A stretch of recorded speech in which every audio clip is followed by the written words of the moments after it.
Dalam satu keterangan yang disampaikan dalam satu keimanan di jalur syariat, bahwasanya yang disiksa tidak hanya jasmaninya saja tapi ruhani. Di situ diterangkan ketika saat para penziarah meninggalkan satu langkah dari makom tersebut, maka malaikat Munkar Nakir itu datang. Sebelum datang, Allah mengembalikan ruh itu terhadap jasad.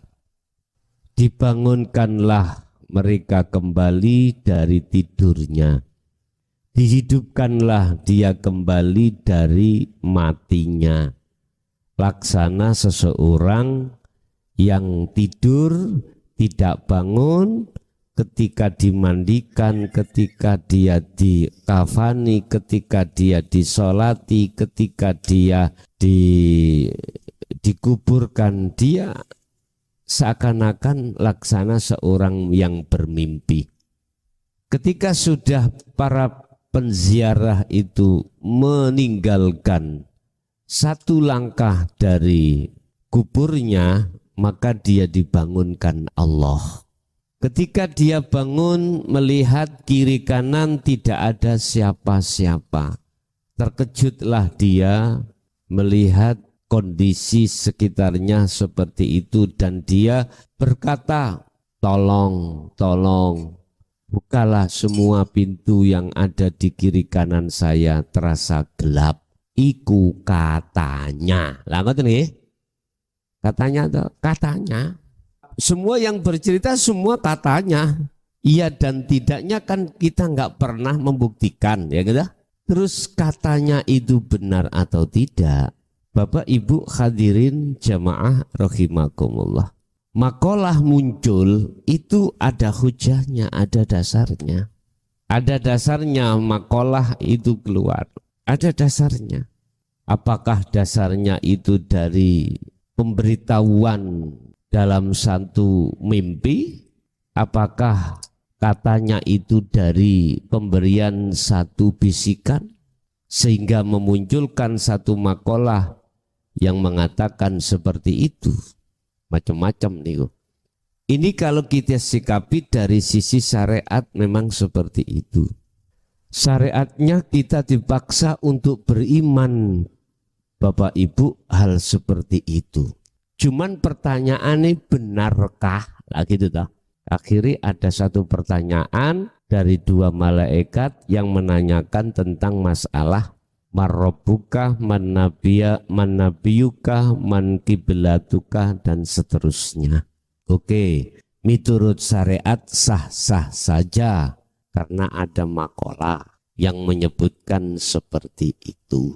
Tetapi bagaimana dari sisi hakikat supaya jenengan iki estu walaupun katanya itu biar tahu tidak katanya.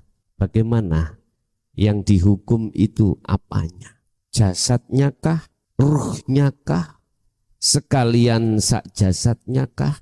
Kita kembali pada satu ayat yang mengatakan innalillahi wa inna ilaihi raji'un.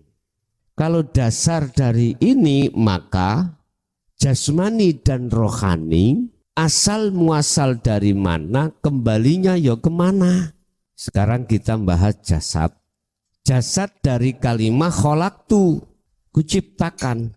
Berarti jasad itu asalnya dari tanah, kembali ke tanah lagi.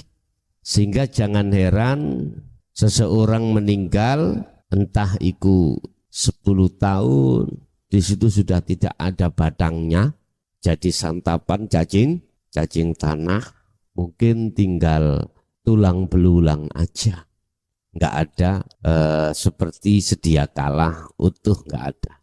Jangan heran karena dia dari tanah ya kembali ke tanah lagi. Basarroh ini Allah mengambil wanafahtu. Wanafahtu itu adalah meniupkan, ditiup. Berarti kalau meniupkan unsurnya dari dirinya, makanya sudah benar innalillahi dari Allah wa inna ilaihi roji'un, harus kembali kepadanya lagi. Mungkin lebih paham saya jelaskan secara logika. Proses daripada air hujan itu bagaimana toh Pak Bu? Mungkin yang mengerti tentang ilmu fisika. Ilmu apa itu? Saya nggak pernah sekolah, nggak pernah masuk SD. Jadi bahasa-bahasa seperti itu kami tidak paham. Cuman pertanyaan saya, air hujan itu asal muasal itu dari mana? Kita lihat ke atas itu berupa mendung. Apa mendung itu? Awan. Kok bisa jadi air itu piye? Bagaimana? Sebelum jadi mendung itu dia asal muasal dari mana? Kalau salah tolong ini diluruskan ya. Karena memang saya enggak pernah sekolah SD. Ternyata menurut ilmu fisika tadi, ilmu fisika atau biyen itu ngarani ilmu apa itu? Ilmu alam ya. Itu air laut atau air yang ada di bumi itu kena sinar matahari, menguaplah dia. Dan uapnya itu naik ke atas, namanya uap, itu larinya ke atas. Berkumpullah di atas menjadi awan. Awan itu bergerak. Pergerakan awan inilah antara awan satu dengan yang lain, padahal satu awan. Katakanlah, awan itu bergeraknya itu akhirnya pergerakannya memutar ke kiri, enggak ke kanan, ke kiri. Lah putaran inilah yang akan menjadikan cara diaudek akhirnya mencair. Jatuhlah dia ke bumi ini. Kita mengatakan itu air hujan. Jatuhnya ada yang langsung di lautan, ada yang di gunung, ada yang di mana-mana sudah. Lah, air ini wajib untuk kembali ke asalnya. Air ini wajib kembali ke asalnya, yaitu air laut. Mengapa begini Allah memproses? Itu di situ ada rahmat. Maksud Allah ada rahmat yang bersifatkan ar-Rahman dan ar-Rahim. Wujud ar-Rahmannya adalah asalnya ini air asin tidak menjadi asin. Sehingga bisa dimanfaatkan oleh makhluk di bumi ini. Jadi Allah memproses namanya air laut yang asal muasal itu asin. Terus di atas ketika saat menjadi gumpalan awan itu memutar dengan putaran yang kami tidak tahu berapa kilometernya itu. Putaran-putaran itulah yang memuaikan unsur garamnya itu. Akhirnya ketika jatuh dia itu ke bumi menjadi air tawar. Artinya proses kadar garam tadi itu ketika saat mulai disinari matahari naik menjadi uap ke atas diproses lagi. Itu akhirnya nilai garamnya 0, berapa saya nggak tahu. Itu Anda ahlinya yang tahu. Akhirnya di bumi bisa dimanfaatkan oleh makhluk. Kita mandi dengan air tawar, kita minum dengan air tawar. Nah, ketika sebelum belum sampai ke lautan, air itu macam-macam. Ada yang menjadi air comber, ya. Air comber atau air yang sangat kotor. Ada yang menjadi macam-macam. Ruh untuk kembali kepada Allah itu ada proses memang Bapak Ibu. Ada proses. Ada proses di situ. Ada prosesnya lewat jalan taat, ya. Jalan taat. Ada prosesnya lewat jalan maksiat. Ada prosesnya lewat jalan balak dan nikmat, macam-macam.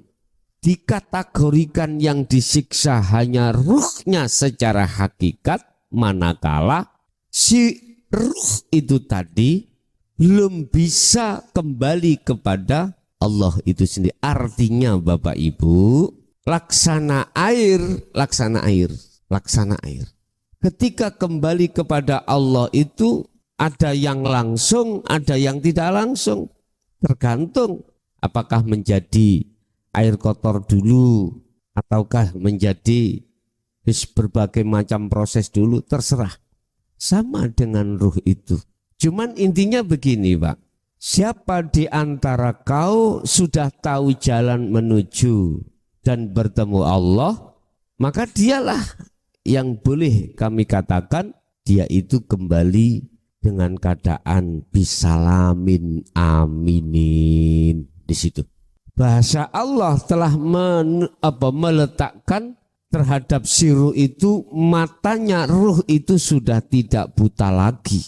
Matanya si ruh itu sudah tidak buta lagi. Sehingga dengan dasar mangkana fi hadhihi a'ma fahuwa fil akhirati a'ma wa adallus sabila.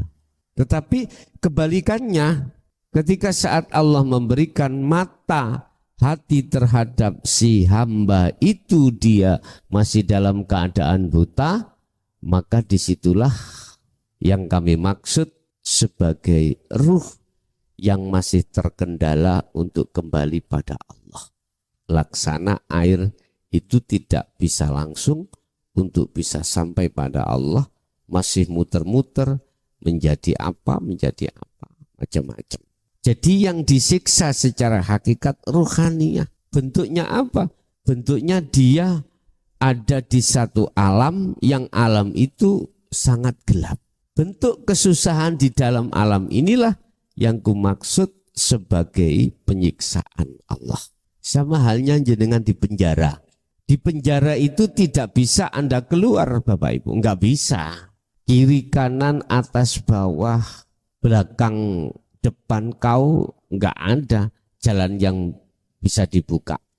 Enggak bisa. Kalau penjara-penjara jasad sih bisa Anda buka dengan cara berbagai macam. Kalau penjaranya ruh yang disebut barzah, pembatas antara alam dunia dan alam akhirat, di situ tidak akan pernah bisa. Kecuali dengan seizin Allah sendiri, dengan cara sifat jaiz Allah sendiri yang akan bisa membuka. Malaikat pun tidak akan pernah bisa.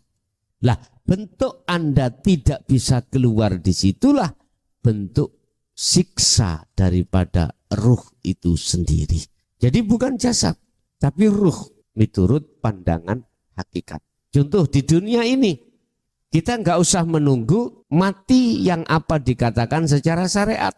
Ketika di dunia kita dikatakan syariat masih hidup itu, Pak, itu sebetulnya ada golongan ruh yang mati. Mana ruh yang mati itu? Ruh yang terpenjara oleh dinding yang amat tebal sehingga ruh tidak bisa kembali kepada Allah.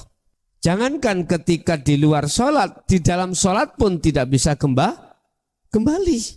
Karena apa? Karena ada dinding yang membatasi ruh itu sehingga ruh itu tidak bisa kembali pada Allah. Sehingga semua apa perbuatannya yang dia lakukan, orientasinya itu ditakholi.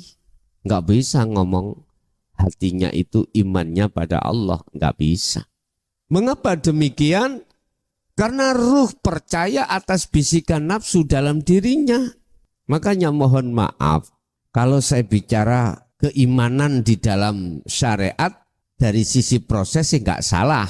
Kalau ngomong saya mensikapi apa pelajaran di hukum syariat, kalau dari sisi proses nggak salah.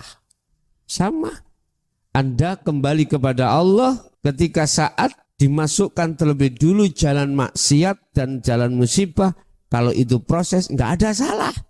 Wayang yang dijadikan buta oleh dalang dari sisi proses ya nggak salah. Toh akhirnya semuanya akan masuk di dalam satu kotak, lanang, wedok, istri wanita, pria, satu kotak ya gak ono sing meteng, ya dah. Kembali lagi ke situ. Kalau saya bicara proses, apa pelajaran yang ada di syariat nggak ada yang salah. Toh sekalipun imannya sudah melenceng, kita dipaksa untuk beriman terhadap makhluk. Ya enggak? Iya. amantu billah wa malaikah wa kutubihi wa rusulihi dan lain sebagainya. Kita dipaksa untuk beriman terhadap selain Allah dalam hal apapun. Karena itulah interaksinya akal. Satu contoh pada sore hari ini. Di dalam ajaran syariat mengatakan siapa yang ngaji sore hari ini? Ya mukhlason. Akalmu itu memaksa terhadap ruh untuk percaya yang ngaji adalah seorang makhluk. Hukum yang terjadi sumber itu pasti dari makhluk nantinya. Ada salah, ada benar, mesti makhluk. Ini kalau dari sisi proses, saya melihat sisi proses, ya udah, nggak salah, ilmu syariat itu nggak salah. Tetapi Bapak Ibu, jikalau ini saya sikapi dari hakikat yang sebenarnya tentang iman, salah. Dengan dasar apa? La taj'al, jangan pernah Anda menjadikan selain Allah bersarang di hatimu. Ma Allah ilahan akhar, jangan sekali-kali kau menjadikan sesuatu yang bersemayam di dalam hatimu selain Allah itu. Ini konteksnya iman. Jangan pernah menaruh keimanan dalam hatimu selain Allah atau hidup dalam segala hal apapun. Apapun tanpa kecuali. Siapa yang menjadikan lidahmu itu manis? Madu. Enggak boleh gitu itu. Yang menjadikan lidahmu terasa asin apa? Garam. Enggak boleh. Kalau disikapi hakikat loh ya. Sehingga syariat mengajarkan ngomong madu. Kalau itu proses, saya maklumi. Masa sih proses sampai tuwek?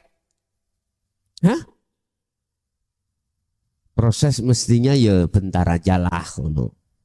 Proses sampai tuwek, sampai umur 80 sih proses. Jadi ada taman kanak-kanak, ada taman kawak. Iki. Masa imanmu itu masih tetap saja sesuai dengan yang didengungkan di dalam hukum syariat. Jangan. Kita sudah tua, Pak. Kita sudah mau mati. Kita sudah bau tanah. Bagaimana kita bisa kembali kepada Allah, ruhaniyah kita? Lawang ruhaniyah kita terpenjara dengan iman-iman selain Allah. Ini fakta dan kenyataan memang seperti ini. Baik di dalam agama satu dan agama yang lain, pasti mengajarkan tentang iman selain daripada hidup pada Tuhan. Itu pasti.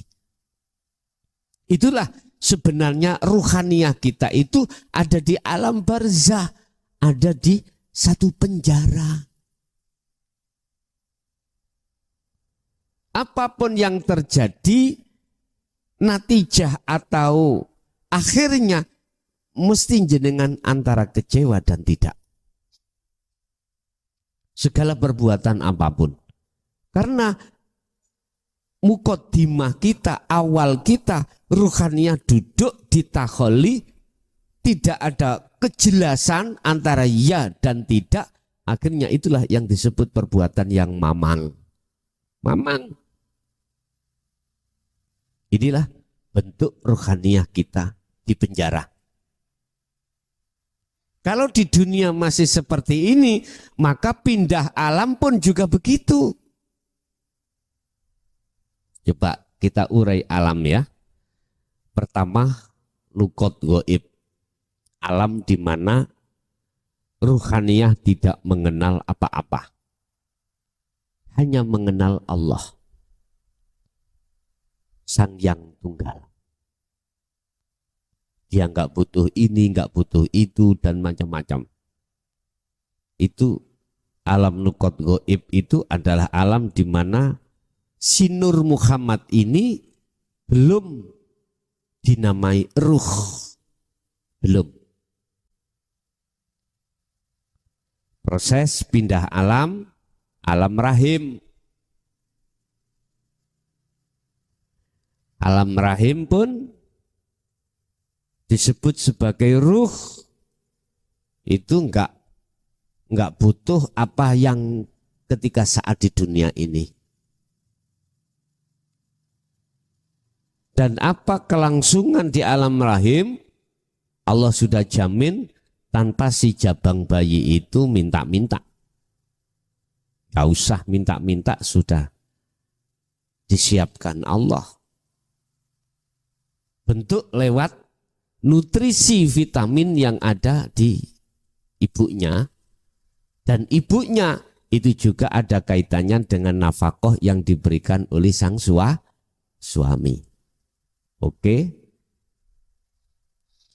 Setelah dipindah alam dunia ini, bagaimana? Berkecamuklah ruhaniyah itu, kepingin ini, macam-macam. Bentuk kepinginan ruhaniyah kita terhadap perkara apapun selain Allah itu bentuk bahwasanya kita telah membangun penjara sendiri. Saya ulangi, ruhaniyah berkeinginan terhadap perkara selain Allah itu bentuk secara langsung atau tidak langsung ruhaniyah telah membangun penjaranya sendiri. Oke, setelah itu Allah memberikan petunjuk ilmu untuk merobohkan bangunan yang sudah kita bangun. Alasan inilah kebanyakan manusia tidak mau. Mengapa aku bangun kok tak rubuhkan? Nah gitu toh.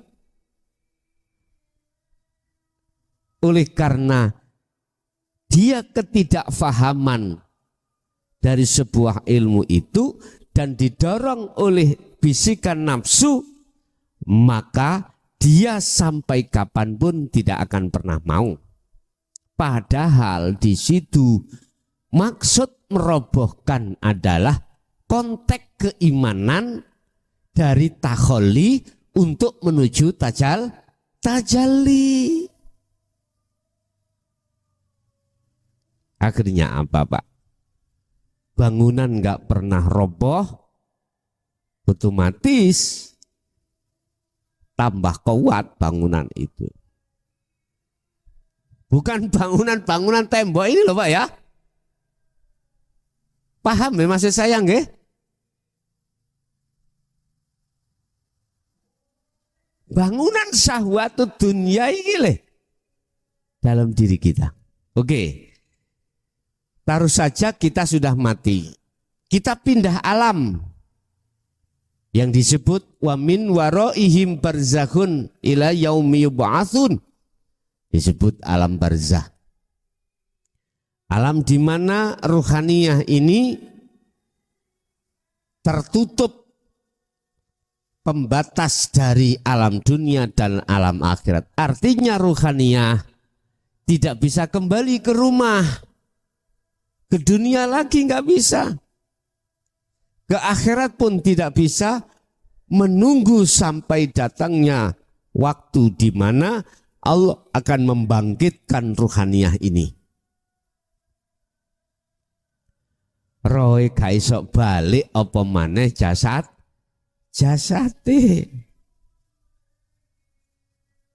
Udah. Ini golongan mereka-mereka yang kami maksud sebagai ruhaniyah yang dipenjara. Beda keterangan dengan golongan mereka yang ruhaniyah itu sudah merobohkan penjaranya. Berarti saat di dunia barzah kita sudah tiada. Bagaimana mungkin setelah mati secara syariat kita akan dimasukkan alam barzah, sedangkan alam barzah nggak ada bagi kita? Ya nggak mungkin lah Pak. Bagaimana mungkin logikanya ini? Kau nanti akan makan buka ini dengan sayur gulai, lawang yang ada sayur asema. Oh loh deh, ya ngono ganti-ganti ya rek. Ya kalau ya kono ganti gulai tah ya apa, walaupun isinya itu melon. Apa jenenge lonceng. Ganti-ganti rasa. Lah, gak mungkin lah Pak. Golongan-golongan yang sudah dijadikan Allah sebagai kekasihnya akan masuk di dalam alam barzah, gak mungkin. Gak mungkin. Sehingga kalau boleh saya katakan, sebetulnya mereka beliau-beliau itu gak mati Pak. Kita mengatakan mati itu hanya jasad. Ruhaniyah tidak. Jadi bagaimana mungkin dia tidak selalu menyertai kita? Bahasanya, lawang dia itu tidak ada di penjara kok. Barzah itu penjara. Jasad kita lah. Jasad hanya jasad lah yang kita anggap mati itu. Tapi ruhaniyah tidak. Sebetulnya gak usah kita itu nunggu kematian secara syariat. Ini di dunia ini, kalau rohaniyahnya itu sudah sampai pada hidup, sudah keluar dari penjara tadi, nggak akan pernah mati. Mungkin dalam surah Al-Baqarah Allah katakan, jangan kau beranggap beliau-beliau itu meninggal. Enggak. Dia itu tetap hidup. Dan dialah yang dikasih Allah izin untuk masuk. Artinya menemui ahlinya, menemui pengikutnya, dan atau ke akhirat. Karena dia sudah di akhirat. Ini. Kita tidak akan pernah percaya kalau kita tidak tahu sendiri. Kita akan tahu sendiri kalau kita terlibat langsung di dalamnya. Coba ketika kita tidur Pak, bermimpi. Enggak mungkin jenengan mengatakan tidak nyata. Enggak mungkin. Kejadian enggak nyata, enggak mungkin. Mungkin kalau Anda sudah bangun, mungkin mengatakan, oh alah mimpi lah gitu toh. Waktu mimpi itu tidak mungkin jenengan mengatakan, alah ini mimpi. Sedangkan Anda dikejar anjing, mau digigit. Lari enggak? Pasti lari Anda. Kalau itu tadi kata kamu mimpi, ya coba. Kau enggak mungkin akan lari. Ya coba, enggak mungkin. Pasti kau akan lari. Tapi ketika bangun, mengapa Anda berkata lain? Walah ngimpi kembangi wong turu lak ngeten kah? Ya Allah. Sebetulnya itu Pak. Sebetulnya seperti itu juga. Kita sering diberikan Allah ayat-ayat di dalam alam ini, cuman kita yang kurang paham. Sebetulnya alam-alam itu adalah pembelajaran pada kita untuk mengenal diri, untuk mengenal Allah. Makanya dulu orang-orang nggak mengerti tentang Quran, nggak ngerti apa. Ngajine alam, ngajine lewat alam, ngajinya lewat apa gitu. Seperti itu. Jangan dianggap mereka itu bukan ahli surga, Pak.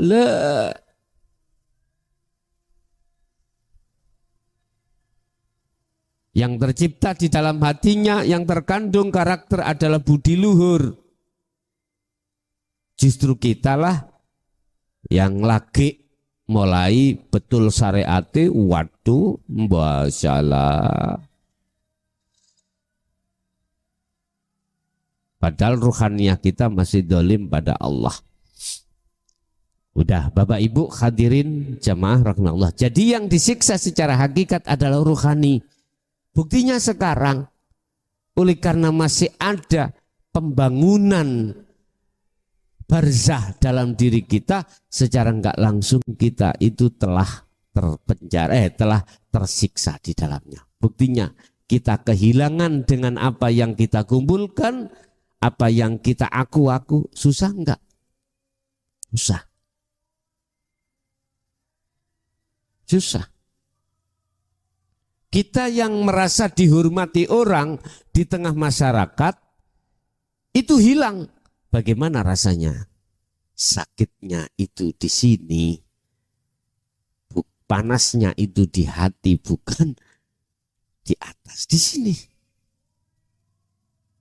Oke. Kita dipuja orang dikarenakan kita kaya, Pak.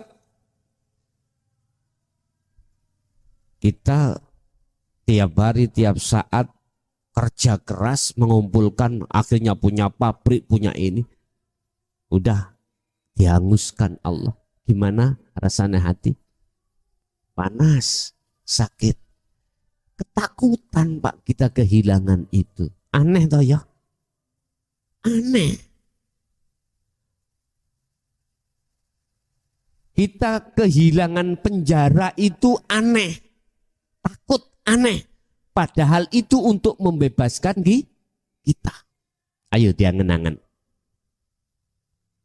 Ayo diangen-angen. Sebetulnya Allah menghilangkan apa yang kau sukai di dunia ini selain Allah, itu sebetulnya Allah sayang padamu. Tapi anehnya kita merasa ketakutan kehilangan. Udah, kamu tak bebaskan ya dari ini. Supaya enggak menjadikan kendala dirimu untuk menuju bertemu aku. Tak hilangkan. Ketakutan kita. Aneh tahu ya? Laksana kita dalam penjara jasad ini ya. Jasad ini. Digempur penjaranya, dibuka lawangi oleh sipir. Kita enggak mau, jangan sampean tutup baik terus. Lah, aneh tak ya? Aneh. Kita dibebaskan kok malah tidak mau. Tidak mau. Mengapa demikian? Karena alladzi waswisu fi sudurin nas. Karena kau percaya dengan bisikan nafsu di dalam dirimu yang mengatakan bahwasanya selain Allah itu bisa mendatangkan manfaat, juga mendatangkan madorot atau bahaya. Ini persoalannya. Sementara kita tidak terasa, di balik itu semuanya ada sesuatu yang halus, yaitu Allah Subhanahu wa taala yang kita tidak tahu. Kalau ruhnya disiksa, aku tanya, jasadmu ikut sakit badan? Kalau ikut sakit berarti secara hakikat tidak hanya ruhnya yang disiksa, akan tapi juga jasadmu. Udah, coba orang yang ruhnya sudah kembali pada Allah, diajar Allah, dunyane dintekno, sakit enggak hati? Nek jenengan gak sakit, berarti ruhmu ikut tidak golongan orang yang disiksa. Lah, jasadmu itu terasa disiksa enggak? Enggak, enggak. Intinya gini Pak, Bu. Saiki ning dunya, di dunia, Anda itu diuji Allah lewat kelangan bojo. Sakit enggak? Ruhaniyahmu, hatimu. Nek hatimu sakit, Iki pol lho, kelangan bojo iku pol lorone. Nek kelangan sakliyane bojo apa maneh dunya brana iku paling rendah. Ujian Allah itu ada 3, Bu.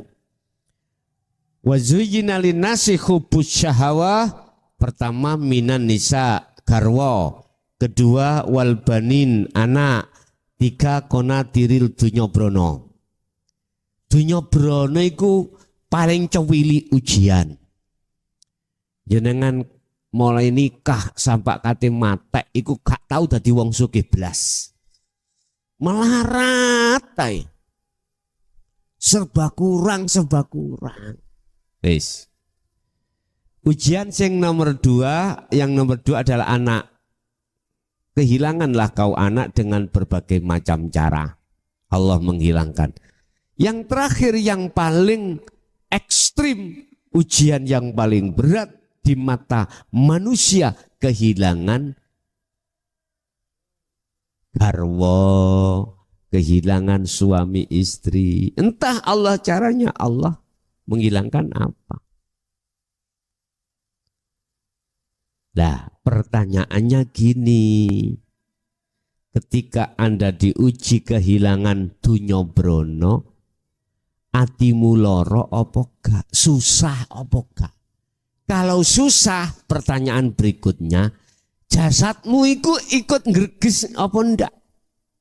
Kalau ikut berarti disiksa duanya.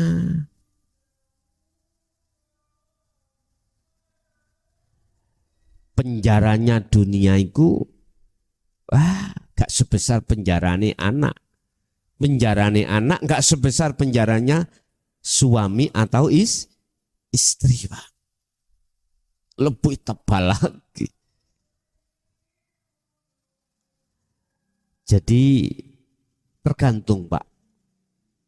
Tapi secara hakikat itu nyerangnya terhadap siksanya ruh dulu. Kalau ruh tidak apa-apa, enggak terasa susah gelisah, jasad pun tidak begitu. Berarti enggak ada yang disiksa. Enggak ada. Mengapa tidak terasa sakit, tidak terasa susah? Karena itu golongan Anda sudah kembali kepada Allah. Mengapa terasa susah, terasa gelisah, dan jasad terasa sakit? Maka itu tanda kalau rohaniah belum bisa kembali pada Allah. Makanya benar apa yang dikatakan syariat, tidak hanya yang disiksa itu jasmani, tapi juga rohani. Berawal dari rohani yang disiksa, jasmani kita mikir akhirnya mangan gak enak, turu gak enak, metu penyakit. Di jasad turu itu gak iso enak. Sampeyan wis tahu ta? Diuji Allah terkait pol-polane ujian. Kalau sampean belum pernah diuji, mungkin iyo BE iyo. Nah gitu toh. Nah, sampean mau diuji Allah gitu. Enggak bisa kita menolak kalau toh itu datang. Tidak bisa kita akan minta ujian itu kalau itu tidak datangkan. Ya wis ikut aja harus. Sampai nek diuji iku, sampai kudu husnudon. Apa husnudonnya? Pasti akan diganti Allah lebih baik. Itu aja. Kalau kita ikut arus terus memang, Pak, kita akan terus berlarut-larut di dalam kondisi seperti itu, enggak baik. Justru kita akan merasa gelisah dan was-was. Tapi kalau kita husnudon, begitulah. Allah pasti punya maksud. Enggak mungkin Allah itu menetapkan sesuatu tidak ada maksud, enggak mungkin. Pasti itu. Udah itu Bapak Ibu, mungkin ada yang lain kami persilakan.